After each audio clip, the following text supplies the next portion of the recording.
के बीच चल रही जंग के बीच में तेल के दामों के महंगे होने की आशंका के बीच में एक बड़ी खबर है।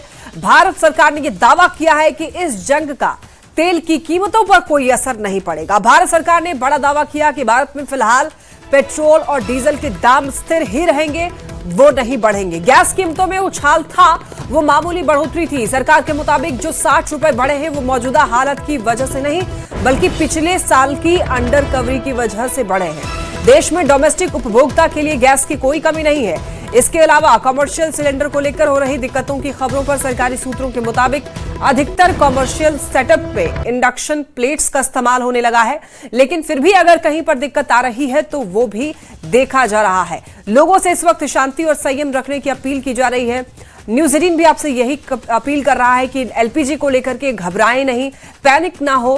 राज्य में गैस की पर्याप्त आपूर्ति है। जो लोग कालाबाजारी कर रहे हैं उनको भी कालाबाजारी में संलिप्त ना होने की अपील, वरना उन पर एक्शन लिया जा सकता है। जरूरत के मुताबिक ही लोग सिलेंडर लें, जरूरत से ज्यादा सिलेंडर ना लें ताकि बाकी लोगों को भी पर्याप्त मात्रा में सिलेंडर मिल पाए। और गैस एजेंसियों के बाहर भीड़ ना लगाएं। कालाबाजारी की अगर आप तक कोई जानकारी है, इसकी सूचना आप अधिकारियों तक पहुंचा सकते हैं। इस वक्त आपको शांति और संयम रखने की जरूरत है। तेल की कीमतों पर कोई असर नहीं पड़ेगा, ऐसा भारत सरकार का दावा है। तो जो अभी दाम बढ़े थे 60 रुपए, उसको लेकर के भी भारत सरकार का कहना है कि वो दाम इंटरनेशनल मार्केट की वजह से नहीं बढ़े हैं बल्कि मौजूदा हालत की वजह से उन्होंने कह दिया है कि नहीं बढ़े हैं, बल्कि जो पिछले साल की अंडर कवरी थी उसकी वजह से बढ़े हैं। तो देश में देखिए डोमेस्टिक जो कंज्यूमर्स हैं उनके लिए गैस की कोई कमी नहीं होने वाली है, भारत सरकार का ये कहना है। इसके अलावा कमर्शियल सिलेंडर को लेकर के जो अभी फिलहाल दिक्कत हो रही है रेस्टोरेंट में खासतौर पर, उसकी खबर यही है कि अधिकतर कमर्शियल सेटअप में इंडक्शन प्लेट्स का इस्तेमाल अभी होने लग रहा है। रेस्टोरेंट में इंडक्शन के सहारे अभी खाना तैयार किया जा रहा है, लेकिन फिर भी देखिए अगर कहीं पर कोई दिक्कत आ रही है तो वो भी देखा जा रहा है। देश में गैस की कमी को लेकर उड़ी अफवाहों के बाद में बिहार में गैस एजेंसियों के बाहर उपभोक्ताओं की भारी भीड़ देखी जा रही है। भागलपुर से भी एक ऐसी ही तस्वीर सामने आई जहां पर गैस लेने के लिए एजेंसी के बाहर लोगों की लंबी लंबी कतारें देखने को मिली। गैस की कमी की अफवाह से लोग परेशान हैं और इसी वजह से पैनिक होकर के लोग गैस लेने के लिए उतावले नजर आ रहे हैं। हालांकि एजेंसी के मालिक का यह कहना है कि गैस की कोई कमी नहीं है, सभी को एलपीजी सिलेंडर मिल भी रहा है। भागलपुर के डीएम ने भी लोगों को अफवाहों पर ध्यान नहीं देने की अपील की है। ये तस्वीरें आप देख सकते हैं गैस एजेंसियों के बाहर किस तरीके से लोगों की यहां पर भीड़ देखी जा रही है। का जिसका नंबर लगा हुआ है 6 मार्च का, उनको डिलीवरी कर रहे हैं। गैस का कोई कमी हमारे पास नहीं है। होली की छुट्टी के कारण कुछ प्रेशर ज़्यादा आ गया है, चूँकि 2-3 दिन बंद रहा, ड्राइवर लोग भी छुट्टी में घर चले गए थे। अब गैस आना प्रॉपर स्टार्ट हो गया है, कहीं कोई दिक्कत नहीं है। मैं समस्त भागलपुर वासियों से अपील करता हूं कि हमारे भागलपुर ज़िले में गैस सिलेंडर की कहीं कोई कमी नहीं है। किसी भी प्रकार के अफवाह में न जाएं और किसी भी प्रकार के अफवाह पर ध्यान नहीं दें। और गैस की आपूर्ति बिल्कुल होगी, पर्याप्त मात्रा में यहाँ गैस उपलब्ध है। हाँ, इतना ज़रूर है कि जो किसी भी प्रकार से जो डोमेस्टिक सिलेंडर्स हैं उसका कॉमर्शियल रूप में कहीं यूज़ नहीं किया जाए और हम लोग चप्पे चप्पे पे नज़र रखे हुए। चलिए अब 3 बिंदुओं में यह समझते हैं कि आखिर एलपीजी संकट की अफवाहों को हवा कैसे मिली और शहर शहर एलपीजी के लिए अफरा तफरी की स्थिति कैसे मच गई। देखिए, दरअसल ईरान और इजराइल युद्ध के बीच में सरकार ने सिलेंडर के दाम बढ़ा दिए। हुआ यह कि घरेलू गैस के जो दाम बढ़े 60 रुपए और कमर्शियल गैस के 115 रुपए दाम बढ़ाए गए। इसी बीच खबर यह आने लग गई कि गैस सिलेंडर की कमी की वजह से कई होटल्स, रेस्टोरेंट बंद होने की कगार पर है, जिसके बाद लोगों में घरेलू गैस के लिए भी मारामारी मच गई। हालात को देखते हुए सरकार ने गैस सिलेंडर बुकिंग का जो गैप बढ़ाया 21 दिनों से बढ़ा करके 25 दिन किया। इसके बाद और ज्यादा पैनिक क्रिएट हो गया कि अभी जंग चल रही है, पता नहीं स्थिति कब सुधरेगी। तो ऐसे में लोगों ने स्टोर करना चालू कर दिया, जिसकी वजह से कहीं ना कहीं कालाबाजारी इस वक्त तेजी से बढ़ गई। और इसी वजह से बता दें आपको कि गैस की जो संकट है अफवाहों के कारण कहीं ना कहीं हुई है। अब बात करेंगे पटना की। देखिए, पटना के शाहपुर थाना क्षेत्र से यह खबर मिल रही है जहां पर अवैध गैस भंडारण और कालाबाजारी के खिलाफ बड़ी कार्रवाई हुई है। छापेमारी के दौरान एक मकान से 111 घरेलू गैस सिलेंडर जो है वो बरामद किए गए हैं। इन सिलेंडरों को कालाबाजारी और ब्लैक मार्केटिंग के लिए जमा करके रखा गया था। छापेमारी की सूचना मिलते ही गैस माफिया मौके से फरार हो गए हैं, लेकिन बरामद सभी सिलेंडरों को जब्त किया गया है। शाहपुर थाना लाया गया है, जहां आरोपियों के खिलाफ मामला दर्ज करके आगे की कार्रवाई की जा रही है। शाहपुर में कुछ लोगों के द्वारा कालाबाजारी हेतु गैस को रखा गया है, अवैध भंडारण किया गया है। उसी क्रम में हम लोग छापामारी किए तो 100 से अधिक सिलेंडर करीब, कुछ कमर्शियल उसमें थे और घरेलू थे, प्राप्त हुए हैं। अभी छापामारी का क्रम जारी ही है हम लोगों का, और उसमें अग्रेतर हम लोग कार्रवाई कर रहे हैं। सर, हम लोग को सूचना मिली कि यहाँ पे छापा पड़ा हुआ है शाहपुर में, और अवैध तरीके के गैस का टंकी, खाली टंकी, भर्ती टंकी पकड़ा गया है। तो आइए ले जाइए। कितना टंकी पकड़ा गया है सर? अभी तक में तो हम लोग को 76 को मिला है। 76। पटना में जिला प्रशासन की सख्ती के बाद भी गैस एजेंसियों की मनमानी कम नहीं हो रही है और एलपीजी के लिए मारामारी जारी है। राजीव नगर स्थित भारत गैस एजेंसी के बाहर सुबह से ही लाइनें जो है लंबी लगी हुई हैं। जिनकी बुकिंग हो भी चुकी है, उन्हें भी गैस नहीं मिल रहा है। भारत गैस एजेंसी वाले वहां से फरार हैं। लोग सिलेंडर लेकर के लाइन में लगे हैं। कई ऐसे कंज्यूमर्स मिले हैं जो कि 3 बजे सुबह से लाइन में लगे हैं, लेकिन तब अभी भी उनको गैस नहीं मिला है। कई के नाम पर तो गैस का उठाव भी कर लिया गया है।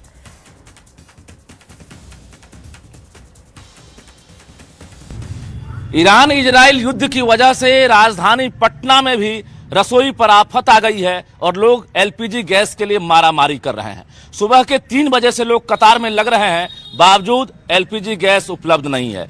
ये देखिए राजधानी पटना के राजीव नगर इलाका की तस्वीर भारत गैस एजेंसी की है और यहाँ पर लोग लंबी कतार में लगे हुए हैं, लेकिन एजेंसी संचालक फरार हैं। ताला बंद है और लोग सवाल पूछ रहे हैं। परेशानी हो रहा है सर कि हम लोग 3 बजे भोर से नंबर लग रहे हैं। हाँ। और गैस नहीं मिल रहा, ना कोई सही जवाब देते हैं कि गैस मिलेगा कि ना मिलेगा। अब बताइए, ड्यूटी छोड़ के हम 2 दिन से गैस के चक्कर में घूम रहे हैं। कल बोला गया ऑफिस में कि ऑफिस भी बंद था, मगर फिर भी लोग बोला उसमें से कि कल आइए, कल आपको गैस मिलेगा। नंबर लग रहा है कि नहीं? कल नंबर नहीं लग रहा था। आज सुबह 6 बजे ट्राई किए हैं तो आज नंबर लगा है। साल में जो है मैं 7 सिलेंडर लिया हूँ, जो मेरे पासबुक में यहाँ पे शो कर रहा है। और ये देखिए ऐप में जो है 15 सिलेंडर दिखा रहा है कि 15 सिलेंडर मेरा बिक चुका है मेरे नाम से। आपने साथ ही उठाव किया? मैं केवल 7 उठाया हूँ और मैं कोई एक्स्ट्रा ओटीपी नहीं दिया हूँ। बिना ओटीपी का तो मिलेगा नहीं। ओटीपी दिए जो है यहाँ से सिलेंडर गया है 15 साल में। 5 बजे भोर में उठ के यहाँ आए हैं, अभी तक इंतजार कर रहे हैं। कोई आदमी है, कोई ना कोई जवाब दे रहा है। यहाँ गैस है ही नहीं है, वहाँ कह रहा है कि गैस के कोई दिखते नहीं है। आखिर संचालक क्यों फरार हो गए हैं? जब गैस की किल्लत नहीं है, आपूर्ति जो है ठप नहीं है, तो आखिर फरार क्यों हो गए? जिला प्रशासन से भी अपील करते हैं कि आखिर ऐसे एजेंसी पर कार्रवाई करें, क्योंकि उपभोक्ता परेशान है और लगातार गैस के लिए मारामारी हो रही है। कैमरामैन संत के साथ रजनीश कुमार, न्यूज़ 18 पटना।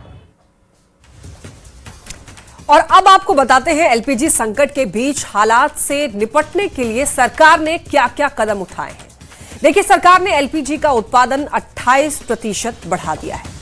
जी हां, रिफाइनरी कंपनी 100% क्षमता से काम कर रही है। एलपीजी सिलेंडर की बढ़ी लागत सरकार वहन कर रही है। पड़ोसी देशों की तुलना में भारत में एलपीजी सस्ती है। जी हां, केंद्रीय पेट्रोलियम मंत्री हरदीप पुरी ने देश को भरोसा दिलाया है कि बुकिंग के 60 घंटे में हो रही गैस की डिलीवरी और घरेलू उपभोक्ताओं को प्राथमिकता दी जा रही है इस वक्त, ताकि आपके रसोई में खाना बनना बंद ना हो, आपके घर की रसोई में गैस उपलब्ध हो। इसलिए कमर्शियल को फिलहाल होल्ड किया गया है, लेकिन घरेलू गैस अभी भी मिल रहे हैं। यह समय देश में फेक नैरेटिव फैलाने का नहीं है। पिछले दिनों घरेलू एलपीजी सिलेंडर के दाम 60 रुपए बढ़े। दूसरे सिलेंडर बुकिंग के लिए 25 दिन का गैप दिया गया, जिससे कि कालाबाजारी ना हो। कुछ लोग क्या कर रहे थे, जो पहले लंबे दिनों तक बुकिंग नहीं करते थे, वो अभी इस टेंशन के बीच कालाबाजारी करने लग रहे हैं, जिसकी वजह से गैस की संकट दिख रही है। आर्टिफिशियल शॉर्टेज हो गया है।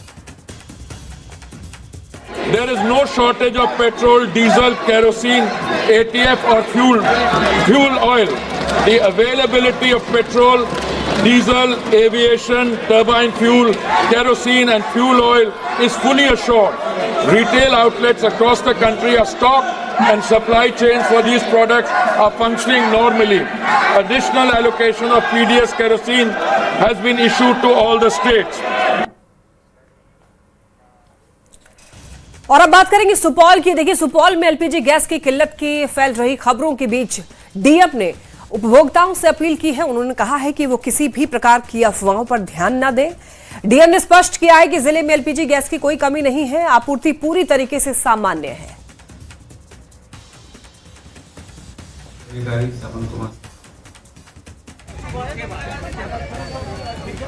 जिले में किसी प्रकार की, मैं जिला पदाधिकारी सावन कुमार सुपौल के समस्त उपभोक्ता से आग्रह करना चाहूँगा कि अपने जिले में किसी प्रकार की गैस सिलेंडर की कमी नहीं है।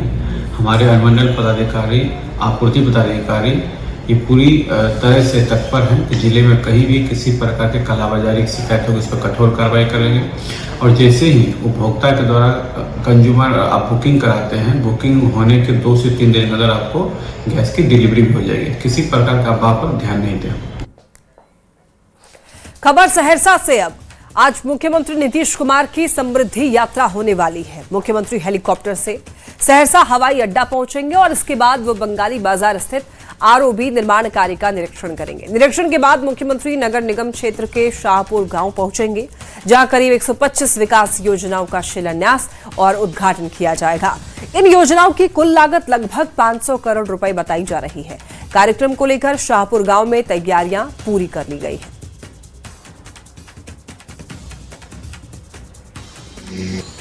समृद्धि यात्रा के दौरान मुख्यमंत्री नीतीश कुमार का आगमन जो है सहरसा हो रहा है। ऐसे में वो जो है जो हवाई अड्डा है वहाँ पे जो है हेलीकॉप्टर से उतरेंगे। उसके बाद जो वहाँ कार्यकर्ताओं से मिलेंगे और जो कार्यक्रम है, जो तय कार्यक्रम है, उसके बाद जो है वो जो बंगाली बाजार ओवरब्रिज जो आरओबी का निर्माण हो रहा है उसका निरीक्षण करने जाएंगे। उसके बाद वो नगर निगम क्षेत्र का जो शाहपुर गांव का जो इलाका है, जहां पे कि जीविका दीदियों के लिए जो है जो प्रशिक्षण केंद्र और उत्पादन केंद्र खोला गया है उसका उद्घाटन करेंगे। जो पार्क नवनिर्माण पार्क बना है उसका उद्घाटन करेंगे और जो यहाँ पे तालाब का जीर्णोद्धार किया गया है उसका भी जो है वो उद्घाटन करेंगे। ऐसे में जो है यहाँ पे जो है उनका निर्धारित कार्यक्रम है शाहपुर में। और उसके बाद वो जो है 125 योजना का शिलान्यास और उद्घाटन करेंगे जिसकी लागत तकरीबन 500 करोड़ होगी और इसका वो शिलान्यास और उद्घाटन करेंगे। यहाँ के लोगों में काफ़ी उत्साह और उमंग है मुख्यमंत्री नीतीश कुमार के आगमन को लेकर के। कुछ ही देर में जो है मुख्यमंत्री नीतीश कुमार का जो है आगमन सहरसा होगा और शाहपुर के लोगों में जो है काफ़ी उत्साह और उमंग है। न्यूज 18 के सहरसा से कुमार अनुभव। देखिए, मुख्यमंत्री नीतीश कुमार आज सहरसा के साथ ही खगड़िया भी जाएंगे, जहां संसारपुर मैदान में सीएम का कार्यक्रम होगा और यहीं से मुख्यमंत्री जिले को करोड़ों की योजनाओं की सौगात देंगे। नीतीश कुमार जिले को कुल 304 करोड़ की योजनाओं की सौगात देंगे, जिसमें 43 करोड़ की 35 योजनाओं का शिलान्यास और 261 करोड़ की 284 योजनाओं का उद्घाटन शामिल है। छपरा में देखिए, 2 लोगों की संदिग्ध मौत के बाद एक बार फिर शराबबंदी पर सवाल खड़े हो रहे हैं। परिजनों का दावा है कि शादी समारोह में जहरीली शराब पीने से मौत हुई है। हालांकि प्रशासन ने एक की मौत की पुष्टि की है, लेकिन मौत बेचने वाले शराब के धंधेबाज पुलिस की पकड़ में क्यों नहीं आते, ये बड़ा सवाल है।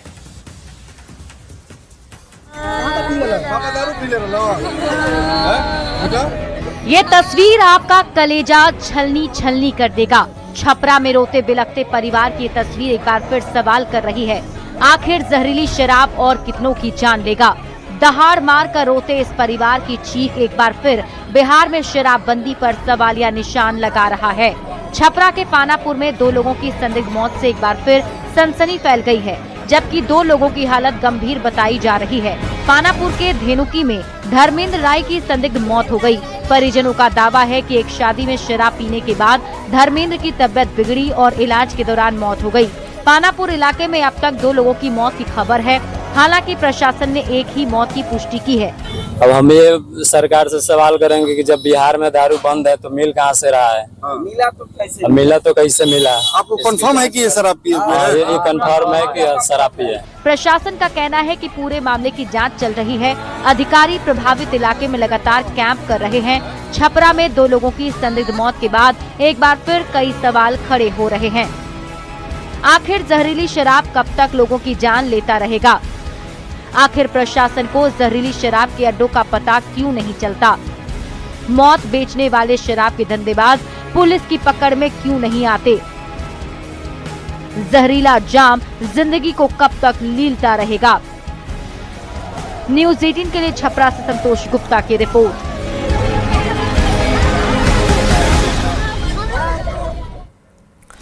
छपरा से एक बड़ी खबर। देखिए, शराब पीने से बीमार लोगों की संख्या बढ़ी है। मशरक में एक और व्यक्ति की मौत हो गई है। मृतकों की संख्या जो है वो बढ़कर 4 हो गई है। पानापुर में 2, मशरक में 2 लोगों की मौत। गंभीर रूप से बीमार एक व्यक्ति को छपरा रेफर किया गया है। तो देखिए, शराब पीने का मामला एक बार फिर से सामने आया है। छपरा का ये मामला है। बताया जा रहा है कि जहरीली शराब पीने से बीमार लोगों की संख्या बढ़ी है। मशरक में एक और व्यक्ति की मौत हो चुकी है। मृतकों की संख्या बढ़कर के अब 4 हो चुकी है।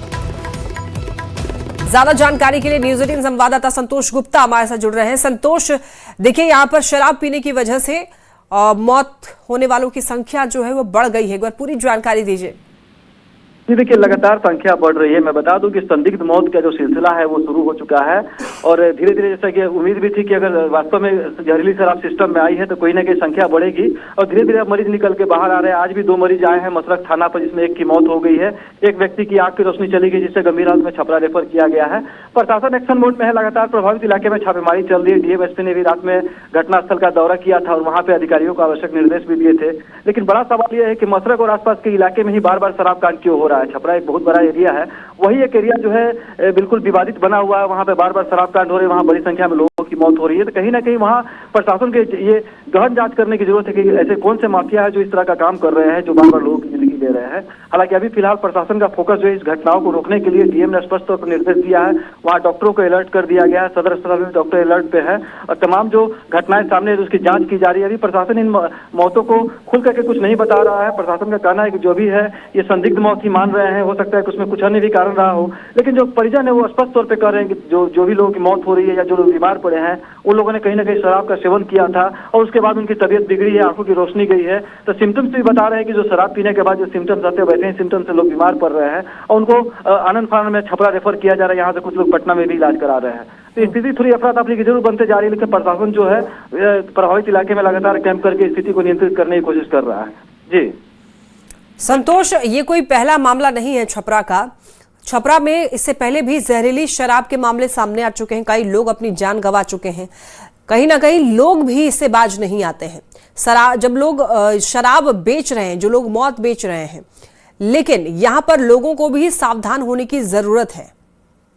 जी बिल्कुल बिल्कुल। मैं बता दूं कि जो लोग बीमार पड़े हैं उनमें शराब बेचने वाले भी शामिल है। जिन्होंने शराब बेचा था, जो ला करके बेचे थे, वो लोग भी शामिल है इनमें। तो आप समझ सकते हैं कि क्या स्थिति है और लोग शराब बेच रहे हैं। तो कहीं ना कहीं सवाल तो सिस्टम पर भी उठना है ना, क्योंकि पुलिस का कहना है कि कहीं शराब नहीं बिक रही है। पुलिस ने दावा कर दी कि हमारे एरिया में शराब मुक्त है, शराबबंदी लागू है, लेकिन उसके बावजूद इस तरह की घटनाएं हो रही है। और खास करके मशरक जो कि शराब कांड को लेकर के लगातार शुरू से चर्चा में रहा है, इस बार ये घटना जो है मशरक और उसके आसपास के इलाके में ही हो रही है। पानापुर भी उससे सटा हुआ इलाका है।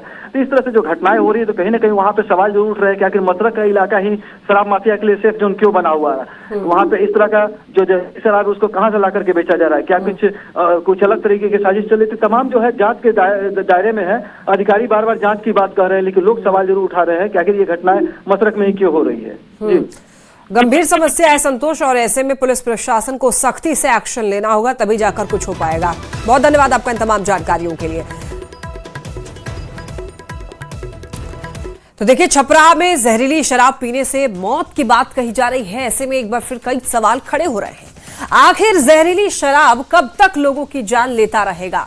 आखिर प्रशासन की जहरीली शराब के अड्डों का पता क्यों नहीं चलता है? मौत बेचने वाले शराब के धंधेबाज पुलिस की पकड़ में क्यों नहीं आते हैं? जहरीला जाम जिंदगी को कब तक ऐसे ही लीलता रहेगा? ये ऐसे बड़े अनसुलझे सवाल हैं जिसका जवाब किसी के पास नहीं है।